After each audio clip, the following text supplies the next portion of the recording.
You're tuning in to the Black Hollywood Live Network, featuring news, interviews, and commentary on all things Black Hollywood. Hollywood redefined. From Los Angeles, California, presented by Maria Menounos and streaming live thanks to Akamai Technologies. This is Black Hollywood Live. Justice is served. Featuring the week's roundup and commentary on legal news. Black Hollywood Live. Hollywood redefined. You're listening to Black Hollywood Live. And now, the host for Black Hollywood Live, Justice is Served. Good morning, everyone, and welcome to Justice is Served. This is the show where we give you all of the latest in legal news. I am your host, Mari Fagel, and I'm joined by my lovely co-host, Lonnie Coombs, today. Lonnie, we're going to get right into the big case of the week. This was the big case of last week, this week, and probably next week. Yes. Oscar Pistorius, the Blade Runner in South Africa. Pistorius is accused of murdering his just beautiful, gorgeous girlfriend, Riva Steenkamp. This was on Valentine's Day last year.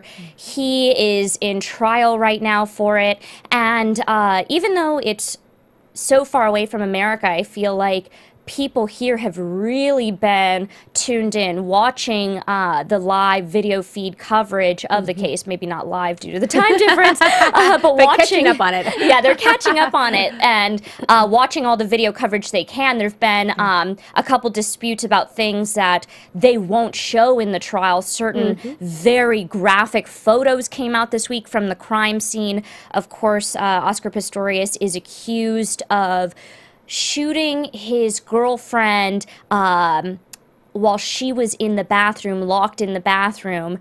The story the prosecution tells is that he very well knew it was her, very well intended to kill her. They had gotten into a loud, screaming, fighting argument. She locked herself in the bathroom. He shot her through the door and killed her.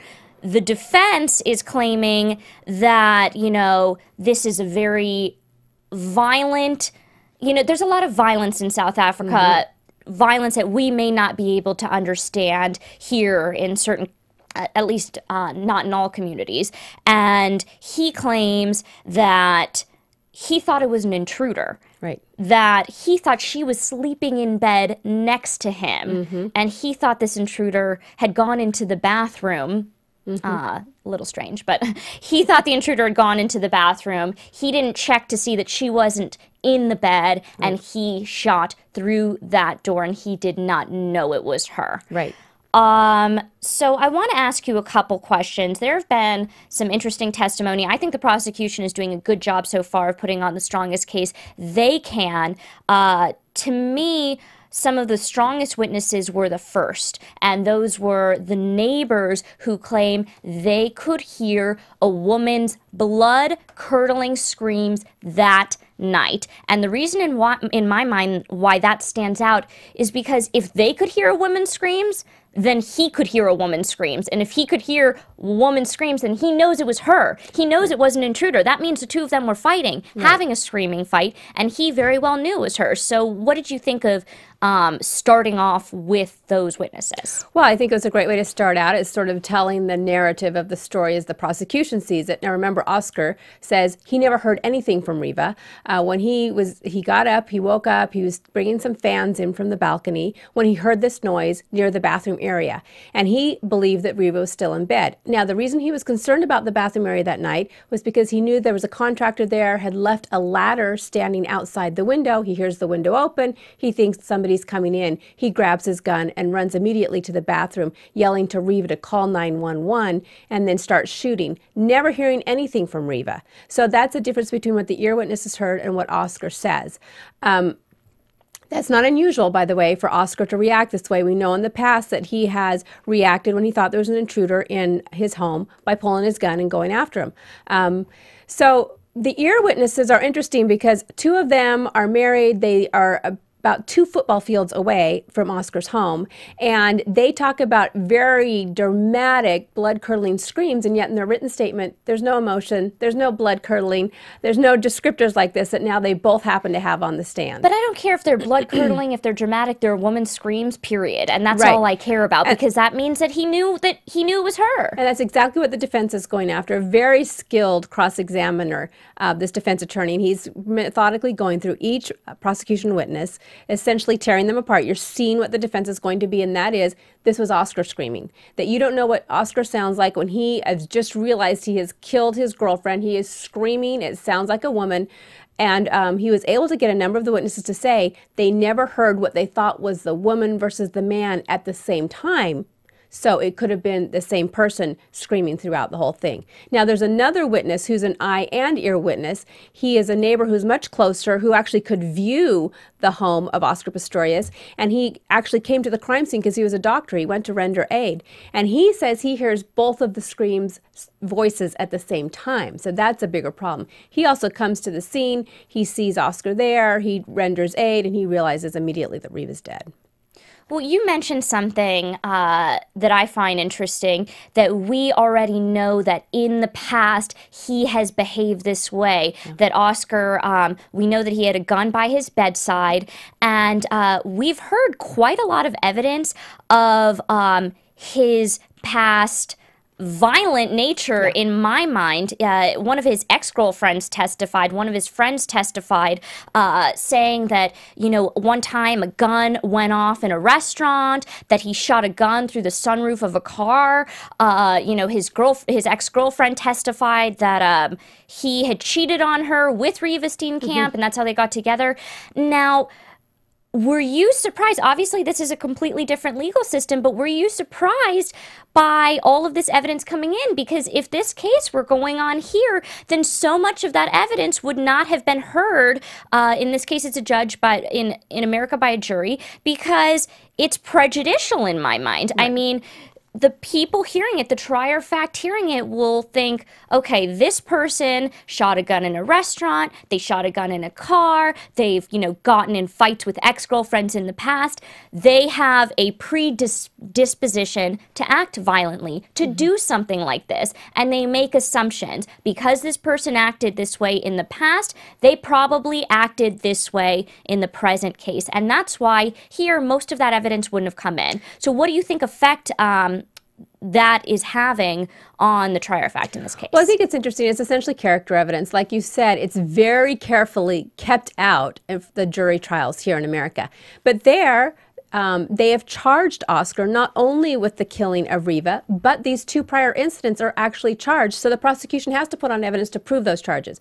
And essentially one is where he was in a restaurant with a friend. His friend has a new gun. He says, I want to see it. Hand it to me under the table. The gun goes off. So it wasn't an intentional killing. It was a reckless handling of a gun where he almost shot his friend's foot off, and it was in a very crowded restaurant. The second incident is when he's driving in a car with his friend and his ex-girlfriend in the backseat, girlfriend at the time, and they get pulled over for speeding by the police officer. And there's testimony that the police officer decides he sees Oscar's gun on the seat, and he takes it and he starts to unload it, and Oscar goes ballistic, no pun intended, because he's touching his gun. He says, you don't touch another man's gun. After they get the speeding ticket and they're driving off, he's mad, and so he shoots the gun out the sunroof. These 2 incidents show that he is reckless with a gun, that he uses the gun a lot, but I actually think it can go both ways in this case. The prosecution's put it on not only to prove the evidence of those crimes like they have to, but to show, look, this is a guy who has a gun all the time with him. He uses it recklessly. He uses it quickly.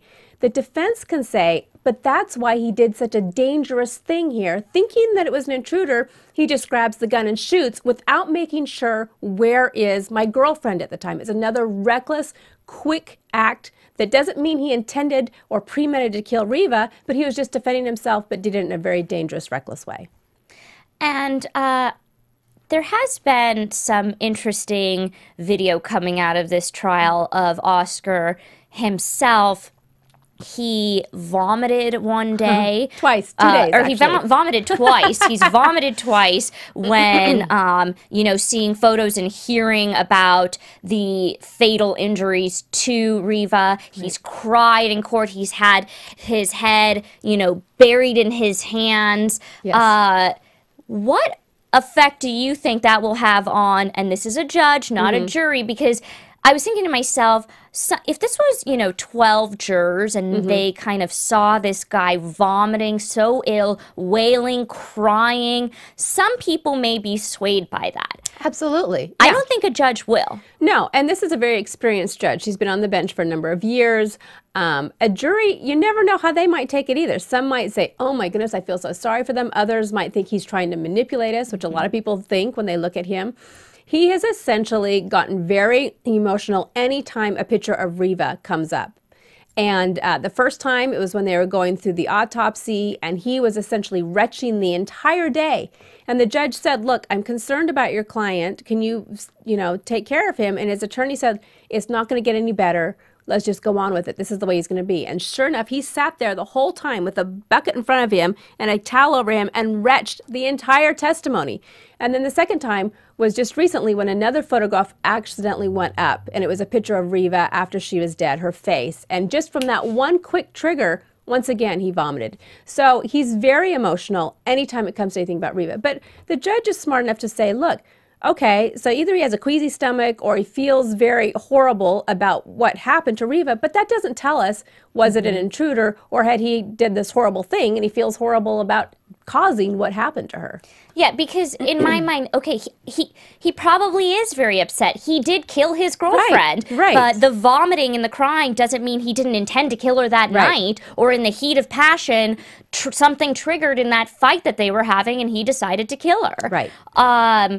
I want to ask you about something else that is playing a big role in this case, and this is the door between the bathroom that was actually taken out of his home and tested. This door is playing such an important role because there's two different stories of whether or not he had his prosthetic legs on. There's been a lot of different stories initially up until now, whether he had his legs on first when he shot or not when he shot, but afterwards when he, you know, went in to try to resuscitate her, whether he didn't have those stumps on, the legs on at all, and he was just on his stumps. Tell me why that's important. Well, it depends on the side. So Oscar, from the very beginning, from the bail hearing, we actually know what his statement is because he gave a full affidavit at that time. He says from the very beginning that he went in there on his stumps to shoot the gun. It was just a quick reaction to protect. On his stumps, shot the gun. Then when he realized that Riva might be inside, he went back, got his prosthetic legs on, put them on, got the cricket back, and went and batted the door down. And then there was actually a key inside. He got the key, unlocked the door, and got inside the door. The prosecution at the bail hearing time said, well, we believe that he actually batted the door down first, trying to get to her. And when he couldn't get to her, then he went and got the gun and shot her. But he put the prosthetic legs on before he shot, showing that he had time to premeditate. That was their big argument for premeditation.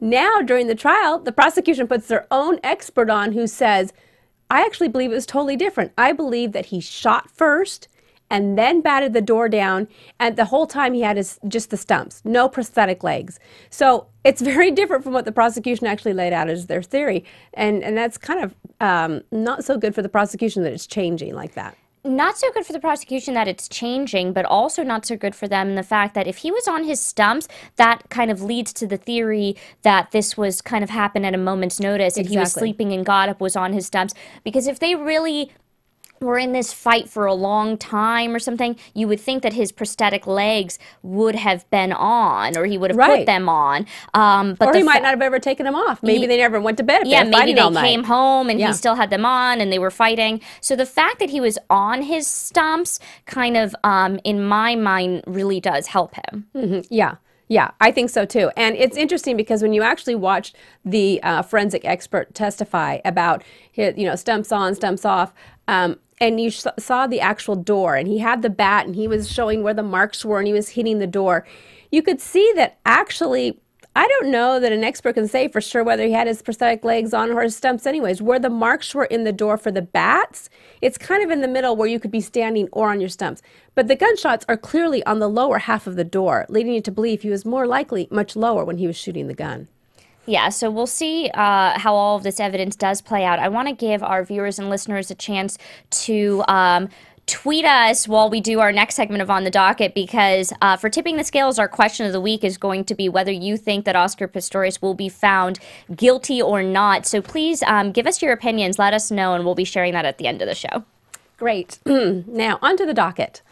Our first story is Justin Bieber and his video deposition. Now, if you haven't seen this, I don't know where you've been, because everyone is talking about this. He was giving a deposition in one of his many cases. This was the one where there's been some charges against one of his bodyguards who roughed someone up.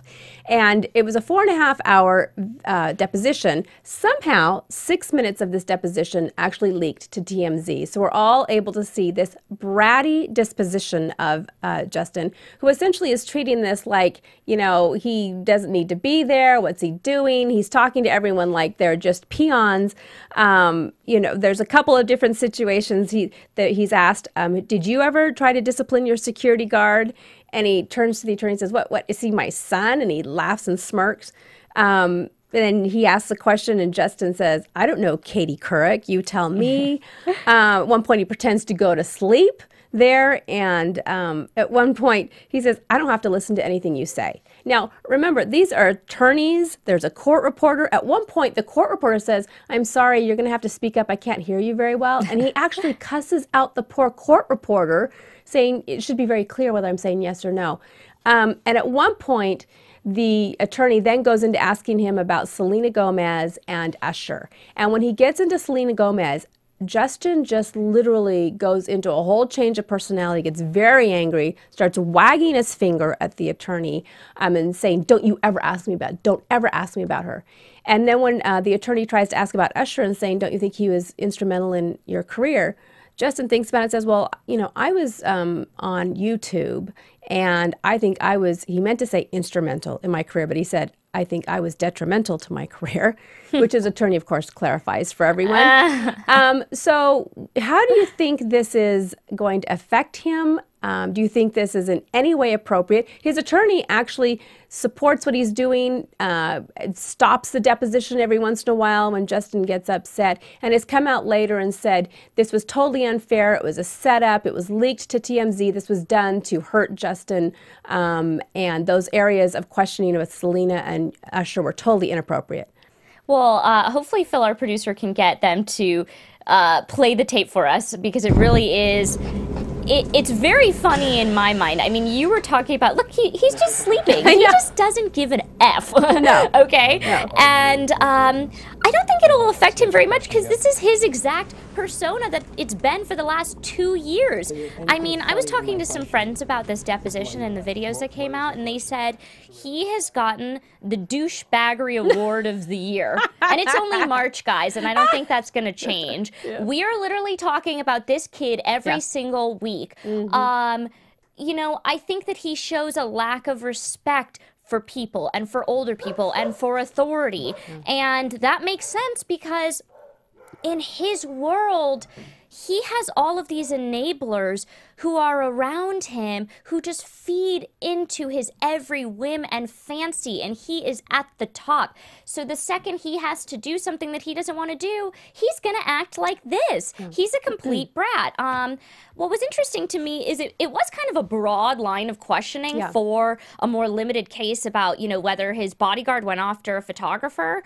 The lawyer on the other side claims that Selena Gomez was indeed relevant because she's been with him in the past when he's been around paparazzi, and she's seen his violent temper. I don't know if she's going to be next up to be called. Usher, I'm not sure how he really plays in, but that's kind of, in my mind, that's why so many celebrities settle suits very early on, even if they could win in the end, so that they don't have to do this, so that they don't have to do depositions. And I don't know if you're thinking of the person who I'm thinking of, where the deposition video was the end of their career, or the deposition transcript, but Paula Deen ended up winning the case, or the case got dismissed. But because she said some, choice words in that deposition, her career is over. We talked about last year, Lady Gaga was in a lawsuit with one of her personal assistants, and she took a deposition, and in that case, and when these things happen, these celebrities are forced to answer these questions that they may not want to answer. Justin just didn't really answer them at all. Right. Normally you're forced to because of the law. He doesn't really give an F, like I said. Right. But that's why most celebrities kind of settle these cases early on, so that they don't have to do something like this, and something like this doesn't get leaked to TMZ. And if he ever gets in front of a judge is not going to let him get away with that. He'll be going into jail in contempt of court. I mean, it wouldn't go that far. So that'll be interesting to see. He has a great attorney, Ron Black, who I'm sure will stop this before it ever gets in front of a judge, because I don't think even he can control Justin's. Yeah.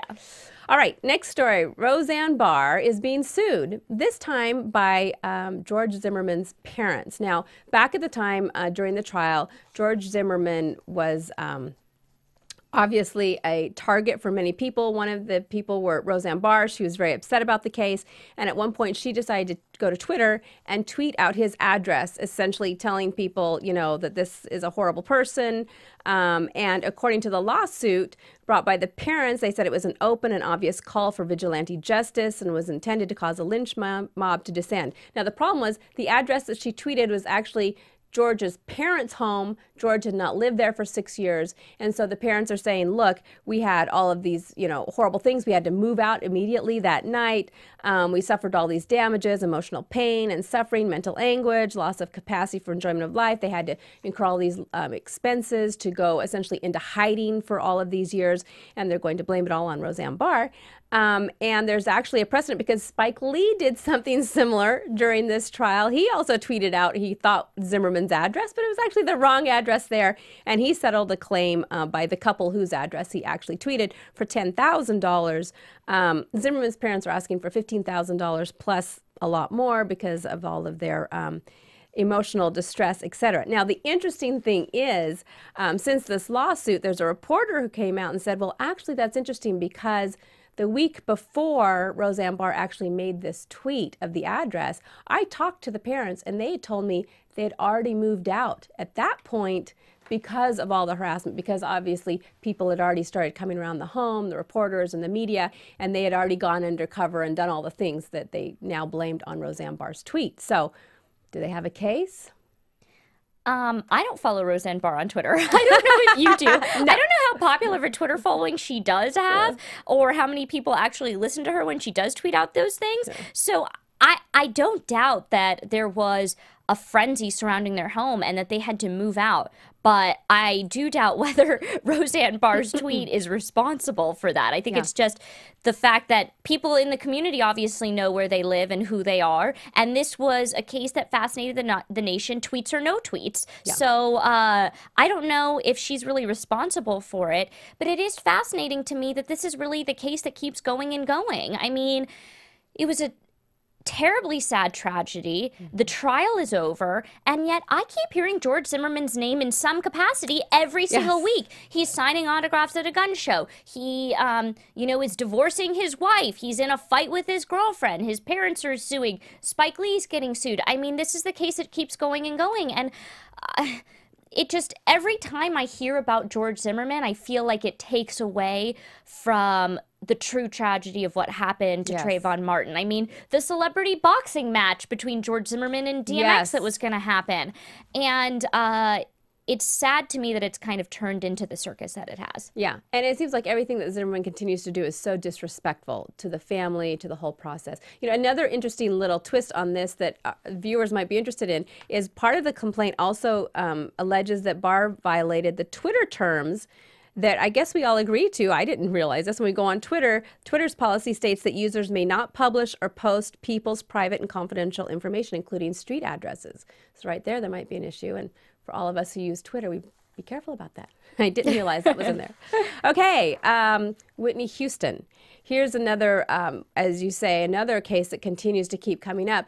There's an allegation by a Beverly Hills police sergeant who was actually there at the scene when Whitney Houston was found and the police responded. He's filed a lawsuit because he says at the time when he was there, another police detective came in and he observed this detective to go to Whitney Houston's body and lift the sheet and look at her and say some inappropriate comments about her looks, that she was still looking good, and perhaps some more detailed comments.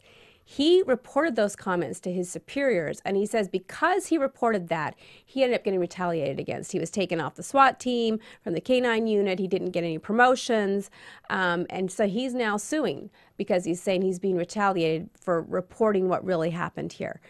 His superior says he didn't know about this lawsuit, but when he looks at some other claims that this sergeant made, he doesn't really believe him, essentially discrediting this sergeant. Do you think he has a lawsuit? I think it's a pretty weak claim.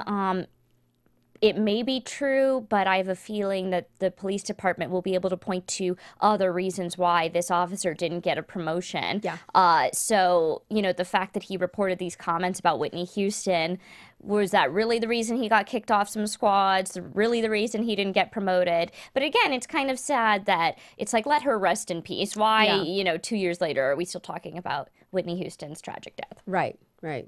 Okay, Michael Lowen, another family that cannot stay out of the news. So Michael Lowen is once more being sued, this time by a man named Richard Rattano. And he's a businessman, and he says that Lowen came to him in 2009 with this great idea that they were going to essentially dub Girls Gone Wild videos into Spanish and make tons of money. But he needed some startup money, and he was asking for $100,000.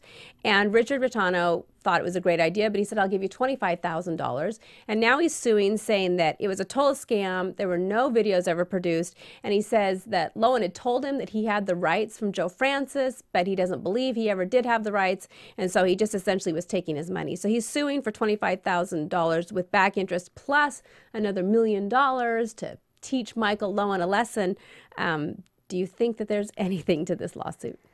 Okay, two things stood out to me when I read this story. One, why this was going to be called Girls Gone Loco. When I say it, it sounds so ridiculous. For, you know, Hispanic people to watch the video, people who speak Spanish to watch the video. No one's watching the Girls Gone Wild videos to listen to the words. Everyone's watching it for the boobs. So it's like, I don't know how successful it would be if it was dubbed over, because no one cares what the hell these girls are saying, or the producers or the narrators, whatever. They're looking for the skin. So, you know, kind of a bad business idea already. Second of all, any person who's going to loan money like that probably should call up Joe Francis's office and check and say, hey, you know, I hear you've given the rights to do this, and verify it before they, you know, willy-nilly give out $25,000. So I think the onus is on him here. Yeah, and Michael Lowen has actually come out and said this thing's a total lie. He actually met with Joe Francis and talked to him, and Joe verified. So Michael's saying, hey, this is all just a, you know, a blow-up thing. So perhaps it'll disappear quickly, who knows. But with Michael Lowen's name attached to it, it'll stay for a while. Okay, Conrad Murray. Another name we haven't heard for a while, but supposedly he is now practicing medicine again. He has a new job with the Trinity Ministry of Health, where he's working with heart surgeons. He's not getting paid, he's just volunteering, but he essentially is helping consult with children who have heart problems, and essentially the department that's giving him the job is saying, look, we want him to use his contacts to help us line up doctors to help these 6 kids. His medical license has been revoked in Texas and suspended in California and Nevada. Do you think this is a good idea? Do you think he should be allowed to do this at all?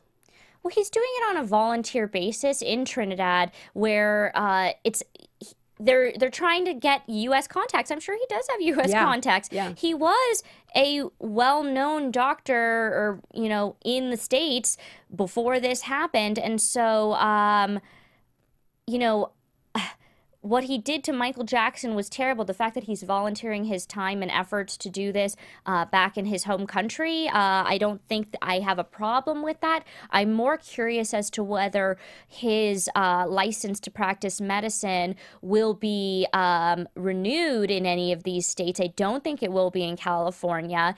Texas is a possibility in my mind, and it is interesting because he's been trying to practice medicine again, and he wanted Katherine Jackson to write a letter saying that she, feels that he is fit to practice medicine again, and apparently she was willing to write that letter for him had he testified in her behalf or, given a favorable deposition in her behalf in the AEG trial.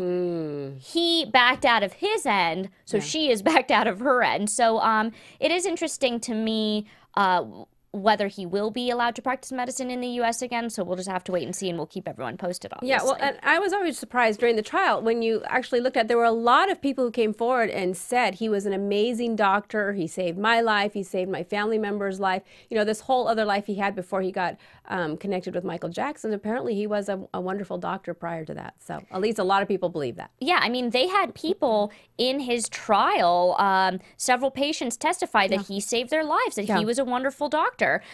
So, I have no problem that he's volunteering in his home state if it's helping sick kids, and he can really make a difference. Yeah, great. So, okay, hopefully we've had some time for viewers and listeners to give their opinions on the Oscar Pistorius Blade Runner trial. We're going to be putting it up online as well, a poll of whether you think Oscar Pistorius will be found either guilty of premeditated murder, guilty of a lesser charge of, in South Africa, culpable homicide, which is basically negligent homicide, that he did indeed kill her, but he didn't intend to, or the third option would be that he would be acquitted completely of the charge of killing his girlfriend. So I want to read some tweets from some viewers. While I pull those up, Lonnie, I want you to give your predictions on the trial. Okay. I think this is going to be an interesting trial. As the trial has progressed so far in the 2 weeks, what we do see that can affect the outcome is, one, very shoddy police work. Although that's to be expected. In South Africa, the court system is very well respected. The police departments are well known to be corrupt and to do shoddy police work. So while we here in the States are shocked that the crime scene was very obviously moved around and manipulated and contaminated by the police, it may not have the same effect on the judge there, who probably hears this in almost every case there.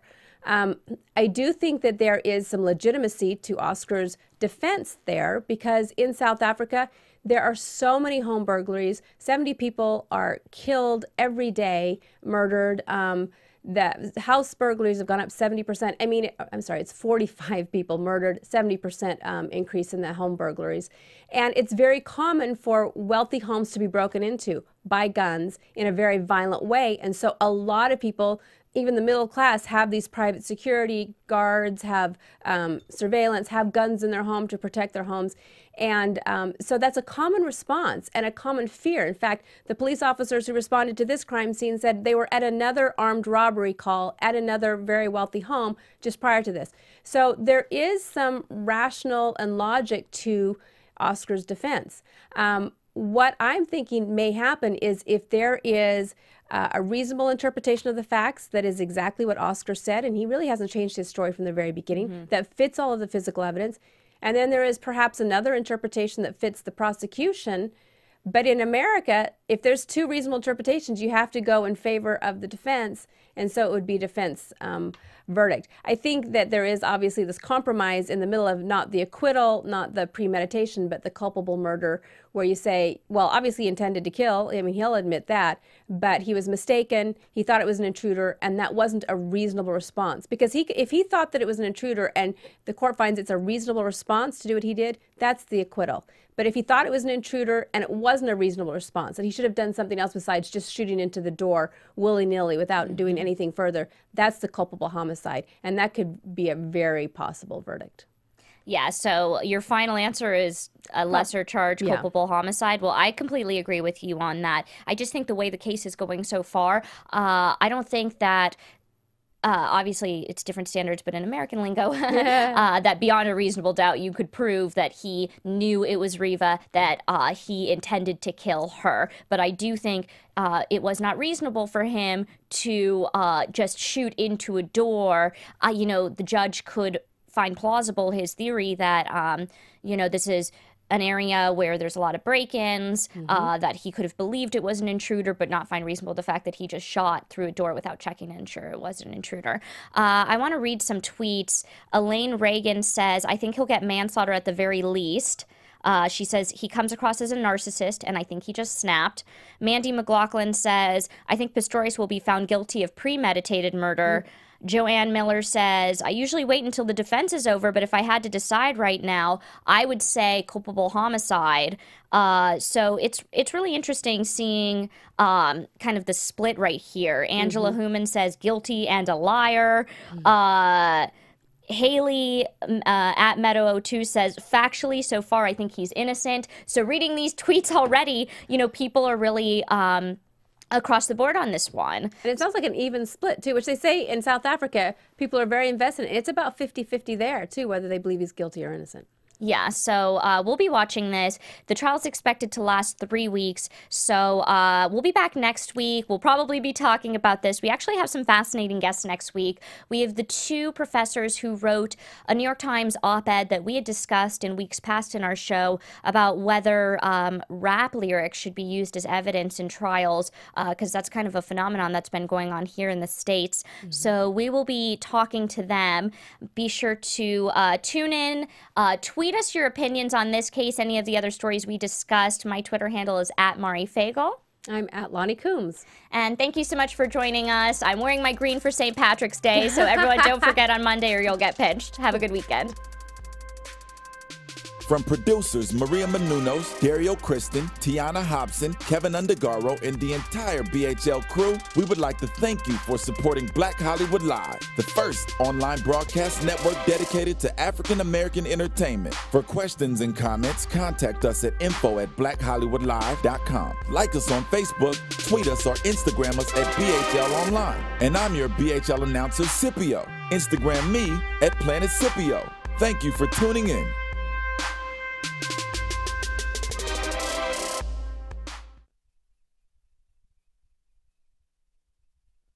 Thanks for watching Black Hollywood Live on YouTube. For more in-depth interviews and news, subscribe to our channel here, and be sure to share your opinion in the comment section below here. See you soon, everyone. Bye.